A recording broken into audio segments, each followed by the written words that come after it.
AdaptiveNZ is a get-together of the business community to try to collaborate and share the patterns and the ideas that different organisations are using to try and modernise how they work. Yeah, it's a two-day conference, and this year we've sold out. It's been incredibly popular. We've got 180 people here at the Hilton in Auckland, all sharing the concepts and ideas that are helping them build better organisations.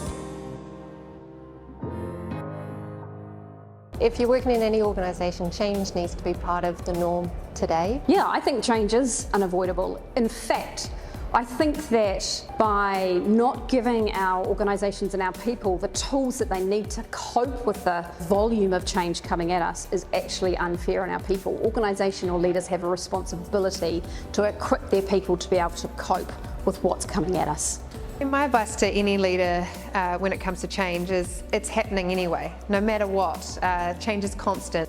What I like about the way our organisations and society have evolved is that we're becoming more and more inclusive, and so there's not just a single way of thinking, not just a single way of doing things. Really the audience for this conference is anyone who's interested in building better workplaces and preparing their organisations for the future of work. The ability to get together with people from outside your organisation and share challenges are really important. You know, leaders bury their heads in the sand about this at the peril of their organisation.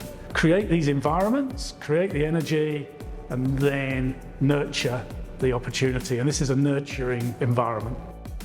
Sessions like today are incredibly beneficial from the perspective of learning from each other, networking, generally a bunch of very curious people together in the same room, so you create a whole lot of solutions to challenges that you may be stuck on. So really important to do things like today, to stay connected, to stay learning, and to stay energised into the change that needs to happen. Personal resilience is learning to swim. Collective resilience is the health of the pool you're swimming in. And I think this goes to those who are working in business and civil society, in other organisations, being really clear with communication about what they know, what they don't know, and giving people a sense of assurance that yes, change is here, but we've got your back, and our number one priority is to look after people. We've blended up a whole range of different learning techniques at this conference. There are a mix of talks and inspirational keynotes. There are learning opportunities where we're running workshops in open spaces where people can take deep dives into particular topics. There's lots of collaboration techniques where people can meet with each other and do what we call network learning. Adaptive New Zealand is a great opportunity to come together as a coalition and learn from each other.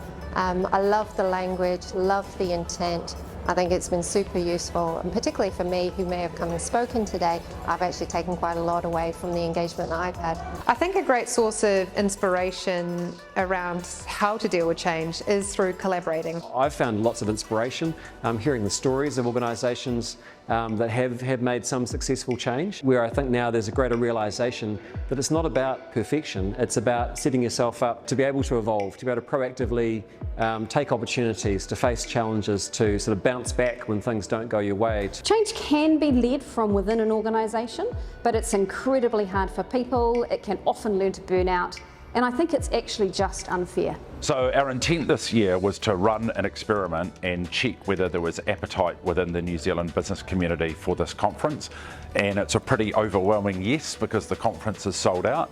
So this will become an annual event, really focusing in on the future of work and how do we build adaptive organisations.